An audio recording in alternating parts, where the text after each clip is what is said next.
Hey, everybody. Thank you for coming out today. By way of introduction, I want to introduce you to Jesse Elison. He is the Chief Counsel for our Federal Motor Carriers mode here at DOT. As we start, I just want to take a moment and thank President Trump for his leadership in the executive order that he made clear that we're going to put safety in America first on our roadways. We appreciate his leadership. By way of taking a trip down memory lane, it was in May that DOT put out a rule that indicated that we were going to take out of service truck drivers who were not proficient in speaking the English language. We announced that in May, and it was going to go in, it did go into effect at the end of June. Now, when we did that, there was a lot of press that complained to us that we were being unfair to people, that we were being mean to people. And what we said was, no, this is a safety issue. Making sure drivers of very heavy 80,000-pound rigs can speak the language is truly a critical safety issue. And some complained about it. We implemented it at the end of June, and all of us in America saw what happened in Florida, where we had an individual who we tested this individual after the crash, but no doubt could not speak the English language and could not understand road signs when he was operating that very deadly rig. And so we at DOT and Federal Motor Carriers, we are not going to tolerate states that don't comply with the rules that come from this department. And so we are going to, first of all, we've identified several states that have not been in compliance. That would be Washington, California, and New Mexico. Those are the three states that have not complied with this rule, which, by the way, this driver in Florida had received a CDL in Washington, California, and was pulled over in July for speeding, and no doubt couldn't speak the English language. And law enforcement in New Mexico did not take his rig out of service. So this one driver touched all three states. Based on our review, they are not complying with our rule. And so phase one for us, which I'm announcing today, is we are going to give these states 30 days to come into compliance with truck drivers speaking proficiently the English language, or we're going to look at federal funding that they receive under the Motor Carrier Safety Assistance Program. So I believe California is 20 million or 30 million? 30 million. Washington is 10 million, and New Mexico is 7 million. Correct. Jesse will confirm that in a second, but these are millions of dollars. By the way, this is phase one. There are other actions that we can take to make sure states comply. And hopefully in the next 30 days, we won't have to withhold any money from them. But if they don't come into compliance, we will start with withholding this money, and then we will take additional steps to guarantee compliance. And this is not, just to be clear, this is not just about saying we have some obscure rule that we want them to comply with, that truck drivers speak English proficiently. This is about keeping people safe on the road. Your families, your kids, your spouses, your loved ones, your friends, we all use the roadway. And we need to make sure that those who are driving big rigs, semis, can understand the road signs, that they've been well trained, and that when they're pulled over by law enforcement, they're stopped by law enforcement, or there's a crash and law enforcement responds, they can effectively communicate what they have on their rig. There might be a history that they have to be able to communicate to law enforcement when they're pulled over or there's an accident. And if they can't do that, that creates a significant issue for the traveling public. And so this is step one. And again, we hope there'll be compliance in the next 30 days. If not, we'll take additional steps. With that, I do want to turn it over to our Chief Counsel from Motor Carriers, Jesse Elison, to talk a little more about what our plan is and how we're going to move forward. Jesse. Thank you, Mr. Secretary. Before I explain the enforcement actions that FMCSA will take, I want to emphasize the two dates that you mentioned. May 20th is the date that the Secretary directed FMCSA to implement a new policy, and part of that policy included the assessment to determine whether a driver could meet the English language proficiency requirement. And by June 25th, when CVSA, the Commercial Vehicle Safety Alliance, the alliance of the state partners, put the new out-of-service rule into effect, they shared that policy with the assessment as part of it with all of the state partners. And so all of the states have had this information since May 20th and at the latest since June 25th. Today, the Federal Motor Carrier Safety Administration will be serving a notice of proposed determination of nonconformity to the states of California, Washington, and New Mexico. And this notice proposes a finding of noncompliance with the Motor Carrier Safety Assistance Program, commonly referred to as MCSAP, with the qualifying conditions. This notice, the MCSAP program is FMCSA's main formula grant program, and it provides financial assistance to states to reduce the number of severity of crashes and injuries and fatalities. MCSAP funding requires the states to adopt and enforce laws and regulations compatible with the Federal Motor Carrier Safety Regulations, which includes the English language proficiency requirement. And let me just quote what that requirement is that the Secretary described just a minute ago. But commercial drivers must be able to read and speak the English language sufficiently to converse with the general public, to understand highway traffic signs and signals in the English language, to respond to official inquiries, and to make entries on reports and records. The states must enforce ELP requirements to maintain MCSAP funding. Even before the tragic accident in Florida, taking 3 lives, FMCSA reached out earlier this month to all of the state partners and asked a couple of questions. We were reviewing the enforcement data, and we wanted to know what your plan was, and if you did not have a plan, what actions you were taking to deprioritize your non-enforcement actions. And so we took that feedback and reviewed that in combination with the data that we were reviewing. And part of that data that I'll share with you right now. But those answers were critical in determining these notices to California and Washington and New Mexico because they didn't have a plan or they hadn't communicated with us the steps that they would take to deprioritize what they weren't doing. What we found in determining California between the enforcement date of June 25th and August 21st, so through last week, was that California has done about 34 investigations where they actually cited a violation, and one of those involved the English language proficiency requirement. Very importantly, California inspected over 20 drivers who had previously been cited in other states for an English language proficiency violation and were taken out of service. So what that means is subsequent to that violation, they drove again in California, and California did not honor that previous violation. In Washington, there have been, over that time period from June 25th to August 21st, about just over 5,000 inspections that resulted in a violation, 6 of which did have the ELP requirement, 2 of which were not properly done within the commercial zones. But like California, Washington had at least 4 drivers coming to their state who had previously been cited for an ELP requirement violation and put out of service. And they did not respect and honor that previous violation.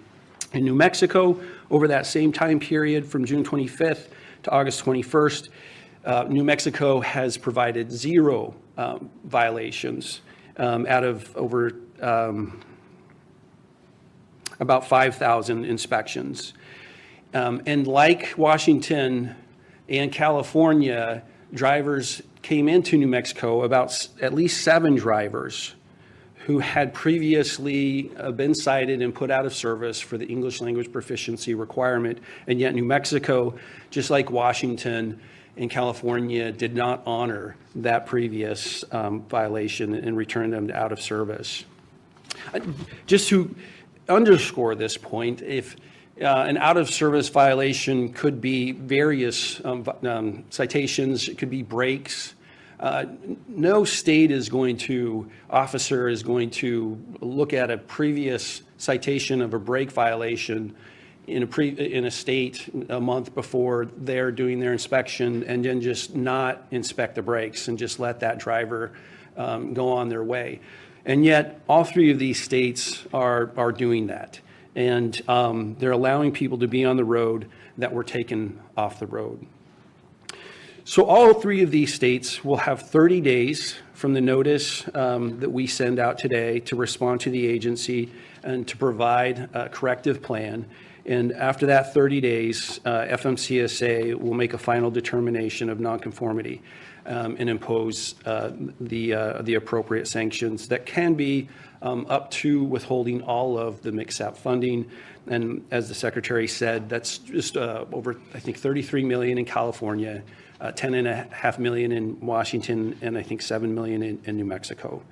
We anticipate all of the states coming in compliance. We do not want to penalize the states. We want the states to comply and to enforce the English language proficiency requirement, which is directly related not only to the safety of the citizens of their states, but the citizens of all of the states around all of the United States with drivers driving into those states. And that covers the notices. Wonderful. Just as a quick note, we have so many great people who work here at DOT. Jesse and I have worked arm in arm for the last 7 months together. You haven't met Jesse yet. You met him today, but this is the hard work and the dedication that our team puts in to make sure our rules and regulations are appropriate to keep people safe. I just want to, I'll take your questions in a moment, but again, we have drivers that were taken out of service because of English language proficiency. They go to one of these 3 states and they're pulled over again. So their records are run by law enforcement. Of course, that's what law enforcement does. And so law enforcement in those states sees this is a flashing light. Listen, this driver was taken out of service in a different state because they couldn't speak English. And what do? Nothing. They turn them loose, put them back on the road. We've also asked for plans from these 3 states to which they have not provided them, which has indicated to us that there has not been a willingness to comply with this rule. And so this is phase 1. We do want compliance. We don't want to take away money from states, but we will take money away and we'll take additional steps that get progressively more difficult for these states. There's a lot of great tools that we have here that we don't want to use. We just want to keep drivers safe, not in just red states. Americans drive in all states. And California, Washington, and New Mexico, Americans drive in, and they deserve to be safe in those states like in every other state. So with that, I will take a couple of your questions. Yes. I'm Pavin with Politico. Reference that this announcement is phase 1. What are additional steps that you would like to take to see this enforced? So this is the only phase I want to take. And we're giving 30 days for compliance because I don't want to take away their money. I don't. I want them to get these resources. But if not, this will be phase 1. I'm not going to lay out all of the phases that we have, tools that we have to garner compliance, but we have wonderful tools that will make it very challenging for states to do business if they don't comply. And I have a follow-up. So 19 states in the District of Columbia currently don't consider immigration status when issuing commercial driver's licenses. Is DOT looking into ways to make those states consider immigration status when issuing commercial driver licenses, and if so, how? So again, Jesse, you might have a different answer, or we'll supplement mine. We need congressional assistance on this, but of course, I do think we should be a U.S. citizen or be legally in this country if you're going to drive. We have a number of other issues that we deal with our partners to the north and to the south that we are trying to unpack and make sure our laws are complied with. As I've found out now very quickly from Jesse, this gets very complicated very quickly. But we are putting every asset in place to make sure that we get compliance and get anyone who drives in America to follow the law. Jesse, do you have a? I would just add that the rules are very clear on what's required of issuing a CDL and a non-domiciled CDL. And those requirements are a very important part of the national audit that we're doing with the issuance of those licenses. Yes. Where are you at with the audit? We're making progress, and we'll have some updates in the very near future. But we've done a number of states. We still have a lot of states to do, but we do, and we'll have an update in the very near future on that. And then, in some of my reporting, it's come to my attention that with the ELP, that can only be enforced by CVSA inspectors. That in states like Wyoming, I was listening to a hearing last week, they're trying to pass a state law because a state policeman or sheriffs can't pull someone over for violation of an ELP, and it's happening. They're going in different areas that aren't the interstates.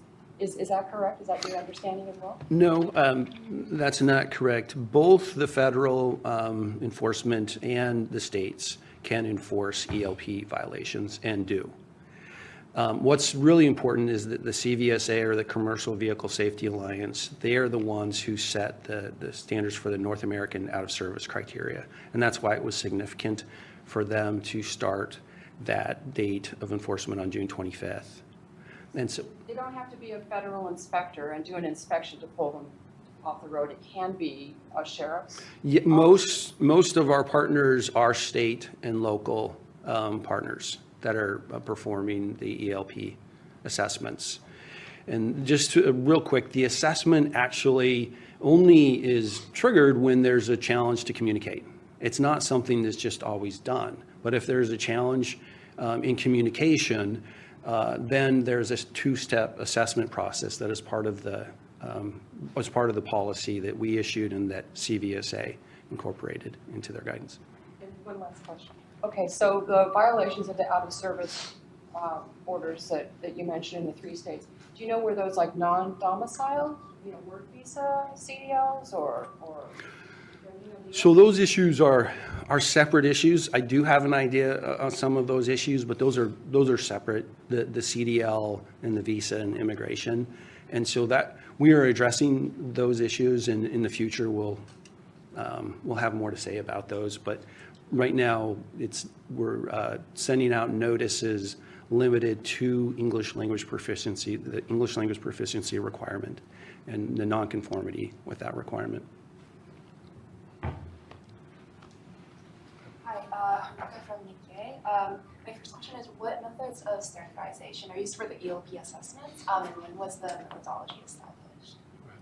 Yeah, that's a great question. And so on May 20th, when the Secretary directed FMCSA to issue the guidance, that's when it was established. And so it's uniformity, there's a lot of attention paid to that. And so and again, this is why I mentioned these 2 dates, is part of that guidance includes a 2-step assessment to determine whether or not that requirement, 391.11B1, is met. So Part 391 is all of the driver qualifications, and this is one of the ability to sufficiently converse in the 4 categories that I read. That sets the standard, and that's what the assessment follows, on whether or not a driver can meet those 4 categories that are mentioned in the requirement itself. And so there's question and answers in our guidance portal that's available to companies to ensure compliance, but CVSA took the FMCSA policy in that assessment and used that exactly. And that's what most of the states are using today. And that's, does that answer your question? That does. I'm curious if there's any enforcement mechanism to ensure that the methodology is applied sort of in a equal, standardized way across states. So there are specific sets of the questions for both parts of the assessment. And so, but it is up to CVSA and the states to implement the policy. But there's absolutely an emphasis on uniformity in their doing that. Just, and as we leave, just I'm going to make one last point. And this is something we're looking at and working on. When an individual comes in to take their test to become a commercial driver, and they do a skills test. Had my CDL for 30 years, I think. It's a process in which we all go through. And at that point, it would be clear that this driver doesn't understand all the road signs and doesn't speak the language. But miraculously, they're passing the skills test.